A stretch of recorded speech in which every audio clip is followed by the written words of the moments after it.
It can't be possible for an engineer to transition into human resources, can it? Well, in this week's episode, I have with me Matthew Alboum. Matt is a licensed professional engineer.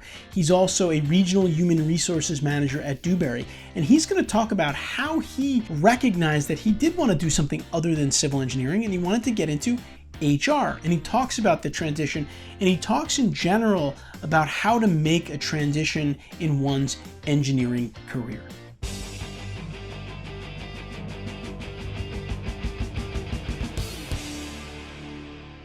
This video is brought to you by Simpson Strong Tie. I think my biggest struggle was I knew I was gifted but didn't know how to use my gift. My boss at the time encouraged me to go back to school through Simpson's education reimbursement program. Simpson said, hey, we see where you are, we see where you want to go, we'll put you on the path to get there. I actually just recently finished my MBA degree. I like that Simpson cared about my personal goals as well as my professional goals. They gave me the space to develop who I was becoming.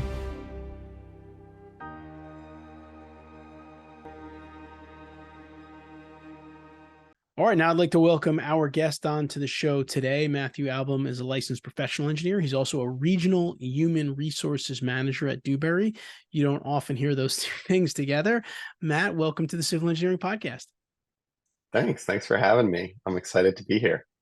No, we're happy to have you. Matt and I met a few years back, I think at a conference I was doing speaking or presentation for a Youngers member group, and Matt was kind of involved with the group, and we went back and forth on it, and we've stayed in touch. I saw him at another conference recently, and that's when I learned that he had made a transition into HR, which I thought was really, really interesting, from a civil engineer to a human resources professional, and asked him to come on to talk a little bit about that. So let's start there, Matt. Tell us a little bit about yourself, kind of your journey from civil engineering into HR, what motivated you to make this transition. Take us through it.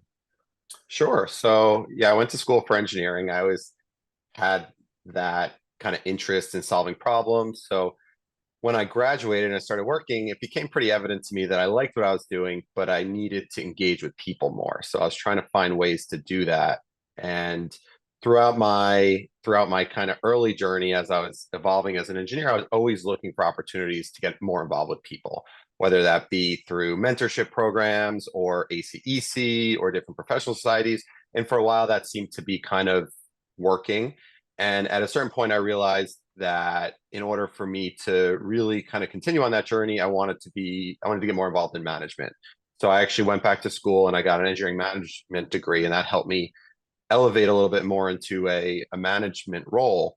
And it was through that experience that I really started to learn what I really enjoyed the most about working with people. And it was the development side. It was the problem solving, career planning, helping to mentor and guide people. And I think at a certain point, I just kind of started to realize that my favorite parts of what I was doing as a manager were probably more on the human resources side, the people problem solving side, the people management side, than on the business side. And that's when I started evaluating options on the HR side of the house. And it kind of led me to evaluate different roles that I could get involved in. And thankfully, I'm grateful to Dewberry for the fact that they even gave me this opportunity to be able to make this transition. But it was really through those early experiences, getting to know the HR team and go through some of these kind of external initiatives. They're internal to Dewberry, but external to my role at the time, initiatives that built those relationships. And then I was able to kind of, through my journey, find out that was probably more what I was interested in. And pretty much just kind of being cognizant of it, career planning, having a focus helped me on my journey to identify that it was time to try something different. Awesome. Well, just for some background for our audience. So Matt has a bachelor's degree in civil engineering. I believe you have a master's degree in structural engineering, and then you also have the master's degree in engineering and industrial management, as you mentioned. So in terms of timeline, Matt, how long were you practicing as an engineer before you decided to make the shift into HR?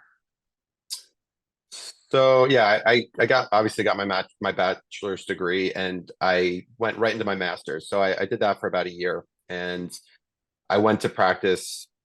I kind of went through the typical journey, I guess, maybe as an engineer moving towards manager. So I started as a junior engineer, kind of worked my way up, got a little bit more responsibility, started overseeing certain projects or aspects of projects. That led more into kind of task management and ultimately project management. And probably about 6 or 7 years into my journey is when I decided to go back and get that engineering management degree. I felt like it was going to help me to better. I feel like experience is incredibly important, but I like book learning. I don't know, like I'd go to school forever if I could. So I really like the idea of getting more of a formal education in management, and that really helped me to better understand more of the business side of things. And it was probably about, like I said, 6 or 7 years. Maybe a few years after that, I got promoted into like more of a true, as an assistant department manager in the bridge group. And I did that for a few years. So I think it was about 13 years going from kind of junior engineer, senior engineer to project manager to assistant department manager. And that was about the time that I transitioned into this new role. Okay, awesome. So when you went for that management degree, you kind of knew you wanted to get into management and that was going to help you. You just weren't quite sure you were going to end up in HR yet, right?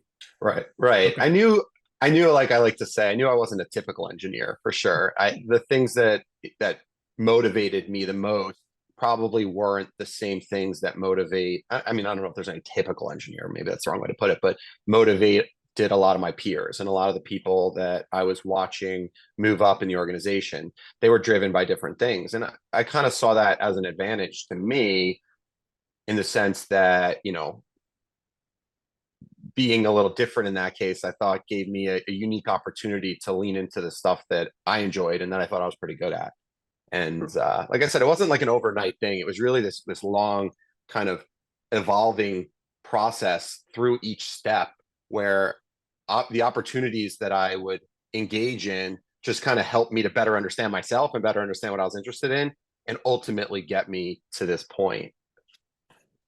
For sure, for sure. So that being said, being that, like you said, you were a little bit different than your peers. So now fast forward, you're an HR professional. Obviously, you've got the engineering degrees and the engineering background and the engineering knowledge. Talk a little bit about what skills or experience from your engineering background, how you found that useful in your HR work. Yeah, so I probably leverage my past experience every day in this role. And I honestly, when I was I'll say interviewing, I didn't realize I was interviewing at the time I was talking to my peers, but when I was interviewing, I think one of the things I started to realize about the other HR professionals in the group was that they were excited to have somebody with that kind of experience, that real life experience of the populations that we're serving. So when I'm in a conversation with a manager talking about a junior engineer, a project manager, or a department manager, I've kind of lived it. I've been through the trenches. So I have that hands-on experience to somewhat understand what they've been going through. And furthermore, I've always been with Dewberry. I've only been with one company. So not only do I have the experiential knowledge of what it felt like to be a junior engineer wanting to get promoted, or a senior engineer, a project manager, but I also know what it feels like at Dewberry. So I think in general, I probably, without even realizing it, I probably use it every single day. Every conversation I'm having, every interaction I'm having with a manager or with a younger professional, I'm leveraging my experience into those conversations.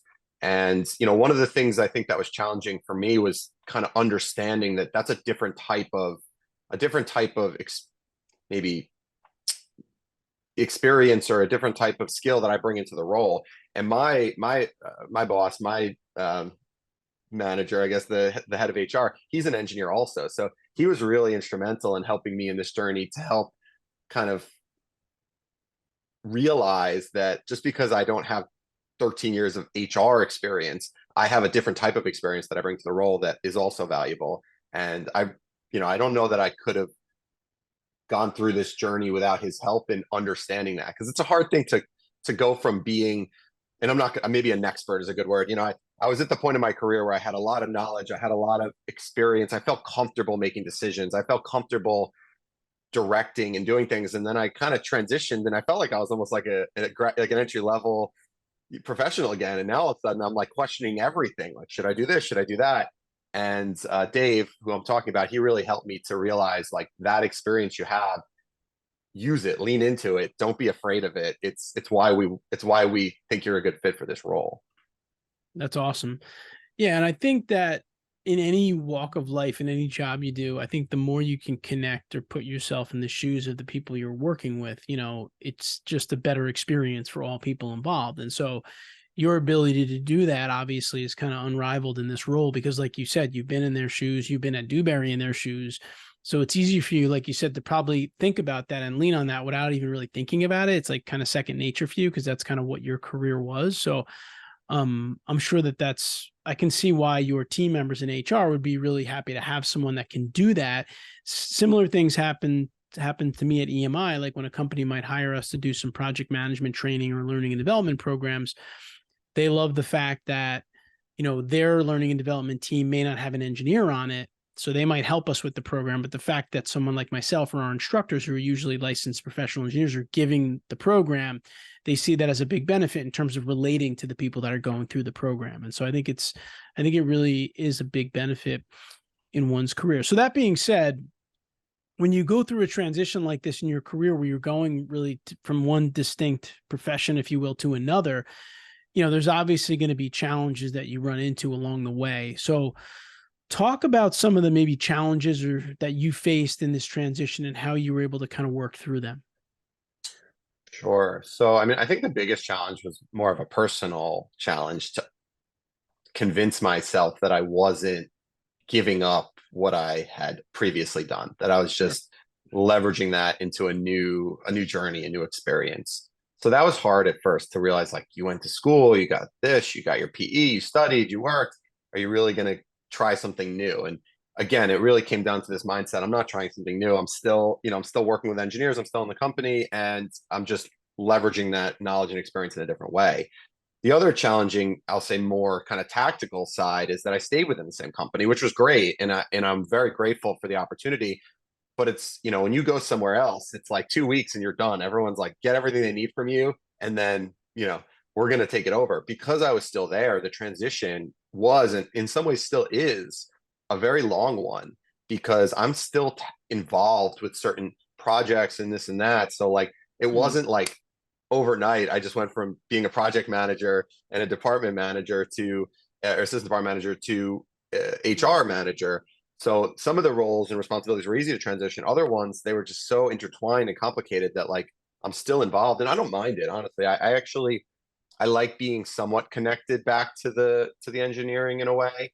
There are certain projects that I'll be glad when they're finally done, but it definitely wasn't easy to navigate that, especially early on, where I was still kind of living in, I had a foot in both pools, and it was hard. I felt like I was being pulled a little in both directions.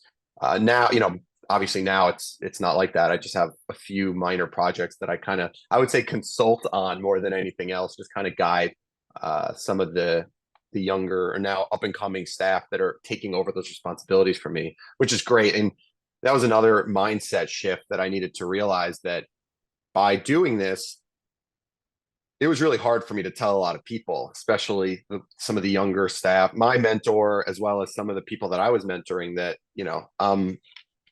I'm not going to be in this capacity anymore. And I was trying to rationalize that in my head, and, I'll still be there. I'll be able to advocate for them in a different way, but more so that I'm opening an opportunity. So there were people that got to move up into new roles because I stepped out of the way. Now, I'm sure there was some pain, because when somebody leaves, it's you got to backfill and whatnot. But I do think it did create some opportunities for some of the younger staff that I was helping to kind of bring up. So now, looking backward, I'm glad that they're getting the opportunities they're getting. But again, it was hard. It was hard to have those conversations, and it was hard to kind of tell people that, my journey is not what you guys expected it to be.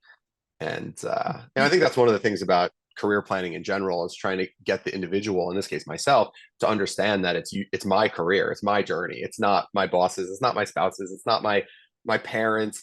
If this was right for me, it was right for me. And I preach it all the time now. It was hard to go through. It was hard to really, live it, but I'm glad I did. And I'm happy. I'm really happy where I am now. So sometimes it's just hard to make a change like that.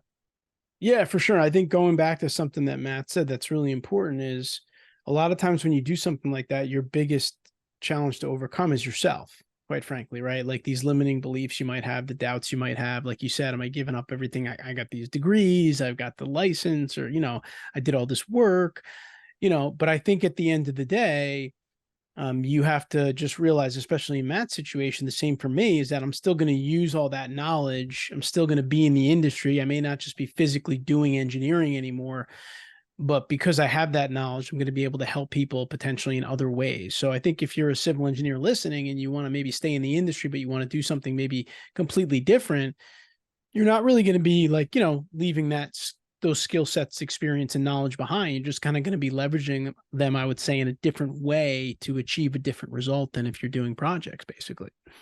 Absolutely. So if there are people listening out there and they're maybe thinking about transitioning into HR from a technical field, let's say, based on now that you've kind of been through this, what is some advice that you can share with them?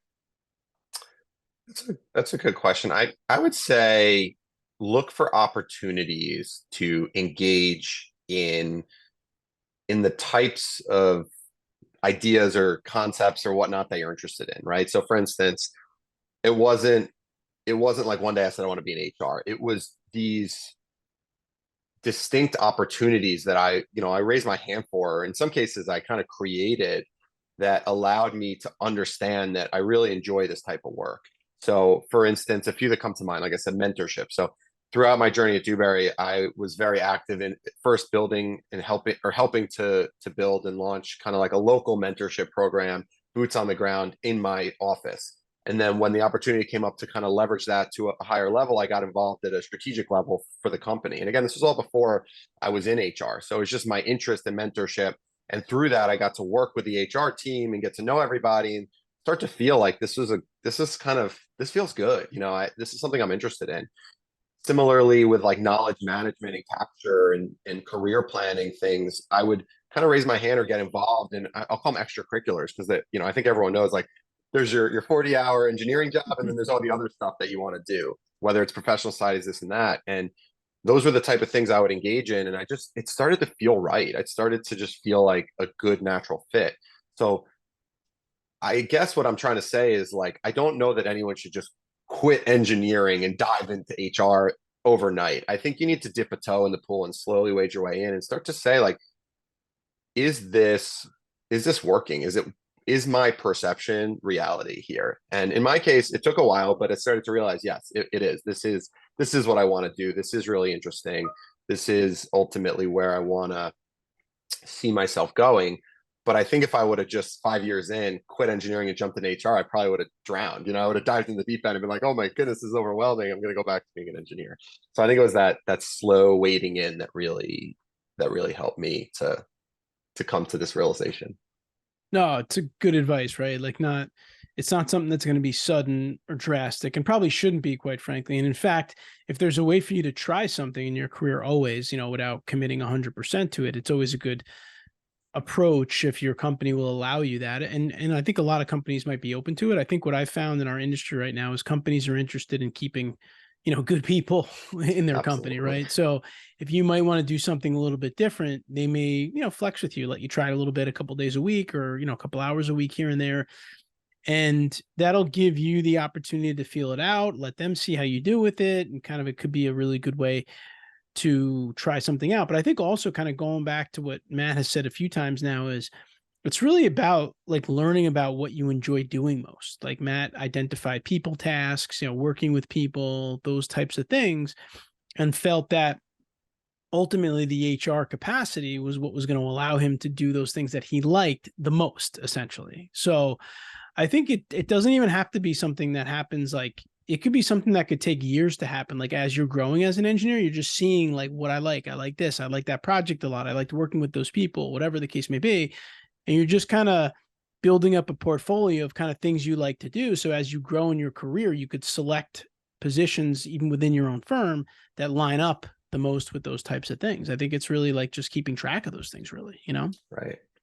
Yeah. And I would say a lot of that comes back to career planning too, being intentional, having a kind of, however it works for each individual, but in my sense, somewhat of a formal plan to identify opportunities and see what works and see what doesn't. Because sometimes I think we get so caught up in the day to day that it's easy to miss an opportunity right in front of your face because you didn't see it as an opportunity, right? So I think what you just described to me is a huge endorsement for career planning and trying to identify opportunities and see what works, see what doesn't, and understand that your career is not this kind of finite point in time. It's the journey getting to those points and understanding, along that journey, what's working for you, what's not. And then if you need to move some of the points along the way, that's easy. But once you're there, it's harder to autocorrect where you've already been. Right. So, Matt, you mentioned professional societies before. I know it's always been something that has been important to you. That's, in fact, I think that's how we met, through the ACEC way back.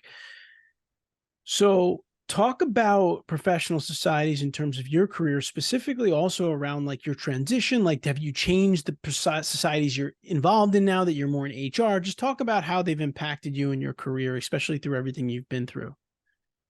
Sure. Yeah. I mean, it's been a major factor in my journey on the engineering side as well as now on the HR side. And for me, the best advice I think I could give to somebody is you got to find what works for you. Don't let your company or your boss say you got to enroll in this society because you're a civil engineer or whatnot. I think you got to find what fits your interests. If you're more interested in technical, find a technical society. If you're more interested in kind of networking and maybe the kind of law and like the kind of advocacy side, find one that works there. Maybe it's not even civil. Maybe you're interested in design build or something. So you got to find what works for you. And for me, that was the key. When I first came out of school and I joined a society, I'd go to the dinners and I just felt like I wasn't connecting with anyone. I was sitting at the table with all Dewberry people and it was great and it was fun. But I was like, I could do this in the office. And it wasn't until an opportunity came up that I think it was an ACEC breakfast and somebody in the office had registered, couldn't go. And it was like a last minute email. Can anyone take this seat? And I was like, I'll go. So I went. And the first time I walked in that room, and I'm a pretty outgoing person. The first time I walked in that room, I was terrified. I mean, everyone had 30 years of experience on me. They all knew each other. It was like, hand on the shoulder. And I just remember thinking, this is terrifying. But in a way, it forced me outside my comfort zone. I had to meet new people. I didn't have the Dewberry folks that I was comfortable with sitting next to me to shield me. And that first one, I walked away maybe with 2 or 3 contacts, and then I went back again and I went back again. And next thing I knew, I really was getting to know everyone. And for somebody that only worked for the same company for my whole career at that point, it was the only way I was starting to build connections out within the engineering community. And through that, I leveraged it into committee chairs. I was able to chair the Young Professional Committee, which was a game changer because that opened the door to meet clients and just so many different people and develop so many relationships. And, for me, everything comes down to 2 things: it's opportunity and networking. So, what are the opportunities? What's the kind of the value of an opportunity? What's the opportunity cost of doing it and not doing it? And then how can I build my network from this opportunity? And that, the professional society really checked both boxes.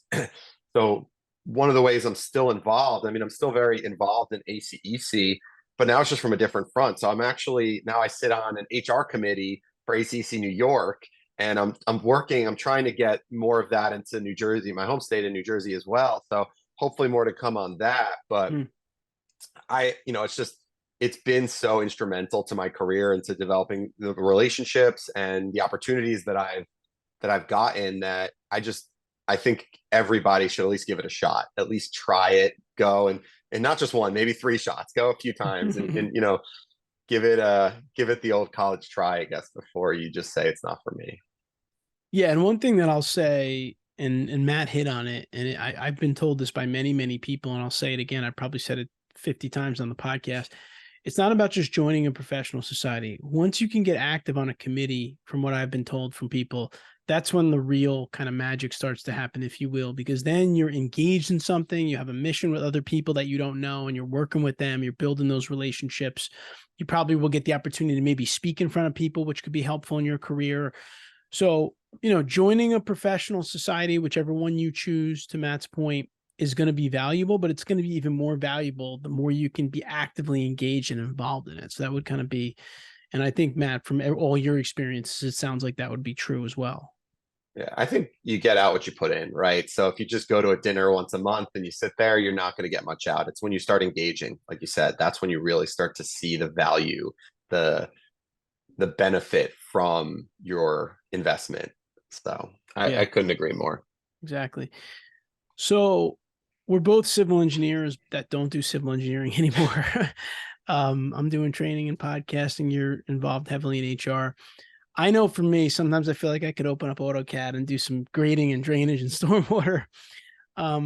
Do you ever kind of, miss the engineering or the technical field? And are there any ways that you still get involved in any capacity, whether it's the consulting role, like you said before? It's funny. I would say that's the number one question people ask me when they hear about, oh my goodness, you went from engineering to HR. Don't you miss it? You know what? I'll say a few things. One, because I'm still in, it's not like I went from, it's not like I work in HR in like a car company, right? I still work in an engineering company. So a lot of the topics that come up, a lot of the issues, even just, when you talk about morale, engagement, you got to think like an engineer, right? How do we engage engineers? How do we, boost morale for engineers? So there's still a touch, but the really highly technical stuff, the way I like to try to stay connected, it gets harder and harder every day, is to encourage the younger, less experienced individuals that I was mentoring to still come to me when they have questions. It's Mm, not like overnight, my 13 years, not like it's that much time, but it's not like all that knowledge just went in the garbage. I still have it. So there are still a few of the people that I work with that they'll still come to me and ask me technical questions. And they're like, I don't want to bother you. I'm like, you're not bothering me. You're making my day. I'm so excited to kind of talk about this right now. And mm, the other thing I'll say, I think in any journey, depending on where you go, if you're going to move up and you're not going to be on a purely technical path, right? Maybe you're going to go more client management. Maybe you're going to go more operational management. There's comes a point in your journey where you're not doing technical stuff anymore. Maybe you're overlooking a set of plans from a QC perspective or something. But a lot of times, once you hit a certain level, you're not opening AutoCAD. You're not, right. It's a good writing an point. Excel spreadsheet. So I think for me, I was getting to that point where within the next X amount of years, my technical involvement in things was going to slowly start to dwindle anyway. And I would have had more involvement for sure in the overall projects and the conversations. There's no doubt, if you stay on that side of the house. But the purely technical stuff, I feel pretty okay where I got in my career, what I've done. I've designed a lot of really cool projects, bridges, Right. things, and no one could take that away from me. And if I don't design another one, I don't think I'd be upset.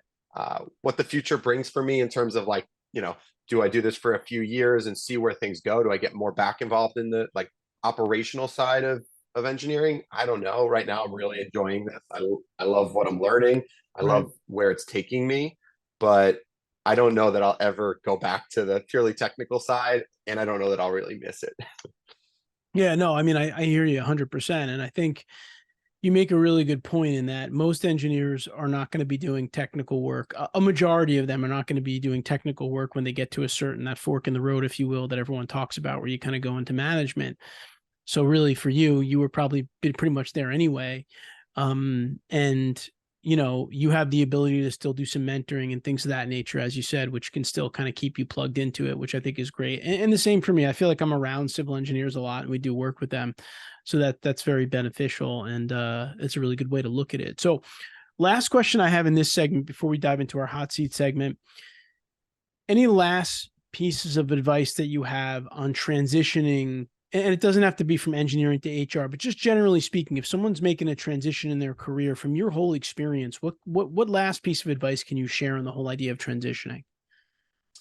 I would say the biggest thing I could encourage people to do is be intentional, right? So I use the word career planning. I probably said it 10 times today. What I really mean by that is go through the process of trying to understand what it is you want out of your career, right? Like what makes you happy, what gives you meaning, what are the things that you enjoy doing, and what are the things you don't. And just because you don't enjoy doing it doesn't mean you're never going to do it, right? Even in my new role, there are things I don't enjoy doing, trust me.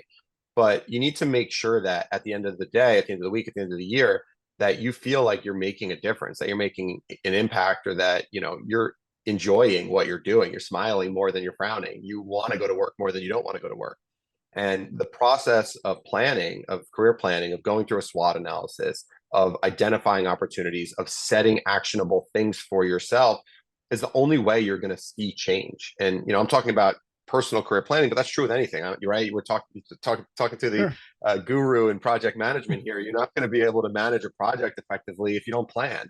And Right. there's no difference in a career. If you don't properly plan your career, then you're going to end up where you end up. And it's probably not where you want to end up. It's going to be wherever the current takes you. Yeah, no, that's a good way to kind of wrap this segment up. And really, I think something that I've kind of tried to make my career mission, which is a lot of times engineers and technical professionals, we get so caught up in our engineering projects, we forget about the biggest project, our own career, right? Absolutely. And before you know it, you're going to look up and say, man, I've been here for 10, 15, 20 years, and I don't know if I still really like what I'm doing and where I'm ended up. So I think to Matt's point, if you're constantly just checking in with yourself on, am I at where I want to be in my career? It's funny. I did an interview recently with Doug Teeger, who's an architect. Actually, he came on the Civil podcast, talked about work-life balance and like creating the career kind of you want. And he said something that I thought was really great, which is a lot of times people have this mentality in their career that I'll be happy when, like when I get to manager, when I get my license, when I get to partner. But you don't want to have that. You want to be happy now, right? So I think, Absolutely. constantly checking in on yourself. Am I doing what I like to be doing? If I'm not doing it, how can I change that?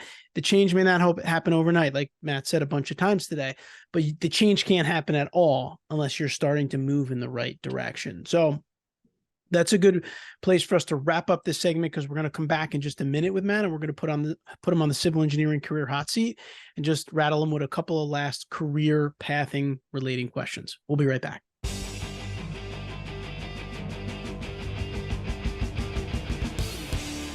All right, I'm back with Matt Alboum. Matt is a licensed professional engineer and also regional human resources manager at Dewberry. He's taken some time today to talk a little bit about his career transition and also career transitions in general. So, Matt, now it's time for the career hot seat. You ready?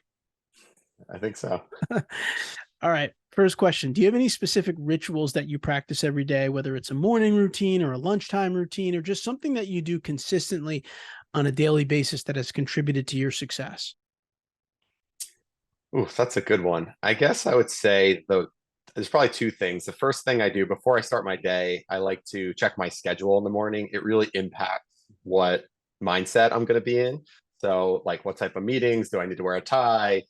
Am I in an office? Am I working from home? Whatnot? And I start to kind of set my headspace for the day and what type of day it's going to be. Is it going to be a heads down, get things done? Is it going to be a lot of meetings? And that really helps me to kind of prepare myself for the day. And the other thing, and maybe this is not a popular response, but I like to at least check my inbox before I need to know that I've seen every email. Now, I don't respond to them. And my trick is, if I read it and I'm not going to actually do anything with it, I'll mark it as unread. But I need to know that I've seen everything, because I'm always worried that I'm going to miss something urgent that needs to be addressed immediately. So, the beginning of the day, I like to get my head right. And at the end of the day, I like to just do a quick skim and make sure that there's nothing on fire. Awesome. That's great. All right. Second one. Is there either a book or an author or a philosophy that you have found to be helpful in your professional development or your career so far? I know that there could be multiple, but something that stands out for you.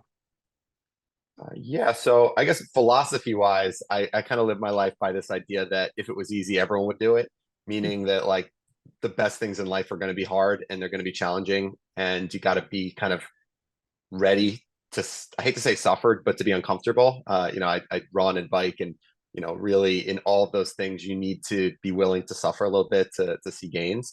But if I had to say a book, my favorite types of books are biographies or autobiographies. I love reading about leaders that have changed the world and done amazing things through adversity. And most recently, I read, it was a 3-part book on Teddy Roosevelt. And it was Oh, awesome wow. to really get to see what he went through and how he became a pretty successful leader. So any biography I've read, probably hundreds at this point. Wow, that's awesome. And yeah, Roosevelt, a lot of people speak very highly of him and his leadership practices. So that's definitely something to check out. And yeah, and I like the idea of the philosophy, right? Like, things don't happen overnight, right? Especially, and like you said, if it was easy, every civil engineer might go into HR, but it's not easy. So things take time, and you have to have some thought that goes into them. All right. So thinking back on some of your managers in the past, whether it was in engineering or in HR, and you don't have to name names, but what made your favorite managers your favorite? And the reason I ask this question is because we're always trying to understand, what makes for great managers in our industry. What are the things that you remember about those special managers? I think what it really came down to for me, and still does, is when I feel that they have my best interest in, at heart. I don't know what the right way to say it is, but that what they're giving, what they're encouraging for me, it's not for them, it's for me. And I've been very lucky. I've had amazing, managers slash mentors through both my engineering side. I wouldn't be where I am without my mentor on the engineering side, and I certainly wouldn't be where I am without my mentor on the HR side now. And I've had a lot of different guidance along the years too. But I think it's just when I'm engaged with them and I'm talking with them, I know that they want what's best for me, and it's a game changer when you know that, versus when you're questioning if there are ulterior motives, or they're just worried about what's best for the bottom line or something like that. Yeah, no, that's awesome. I think that is very important. In fact, when we work, even at the firm level, when we work with firms and we're building like professional development programs and career paths for them, the reason that I think that's really important is because when an individual knows that their company cares about their long-term success in their career, right? Like, and they have that in their minds, then that's going to make someone want to stay at a company. And we know in today's world with retention, that's a critical factor. So, all right, I've got one question for you. We call it the civil engineering career elevator advice question. So if you got into an elevator with a civil engineer and you had 30 to 40 seconds with him or her, and you had to give them some career advice in 30 to 40 seconds, let's say they're probably in the more beginning stages of their career, what advice would you share with them in that short period of time? Sure. I think I would really lean into this idea of be open to opportunities. And a lot of times, people are waiting for that shining billboard with the bright flashing lights, like this is your opportunity. And so many times that's not it. That's not the opportunity that's going to change their career. It's volunteering for something. It's being part of a professional society. It's maybe getting involved in your local emerging professional group in your office, or going to do a trash cleanup on a Saturday with a bunch of people from your company. You gotta read between the lines when it comes to opportunities. And they, the things that are what you think are obvious are probably not going to be that big of a change, but the ones that are less obvious could absolutely kind of be this tidal wave that you ride along the journey. So, be open to what an opportunity might look like and be willing to take it when it comes. Yeah, great point. I think that people say a lot that opportunities will come your way in your career, and that may be true. But I've also found, to Matt's point, you need to keep your eyes open. You need to look for them, and then you need to kind of grab onto them when you see them, which is not always that easy to do. So great advice there. Well, Matt, listen, we appreciate you spending some time with us here on the Civil Engineering Podcast. Thank you so much for coming on and talking about transitioning and sharing some advice. Thanks for having me. I hope you enjoyed my conversation with Matt. What he's gone through is pretty cool, going from a civil engineer to an HR professional. And more importantly, he just gave great advice for making any type of a transition in one's career. And I think that that's what's valuable about the world of engineering. Our background allows us to do different things. And I think the key was recognizing what you really like to do. If you liked the video today, please consider subscribing to our channel here. We put out videos like this on a weekly basis to help engineers become better managers and leaders. I'll see you next week.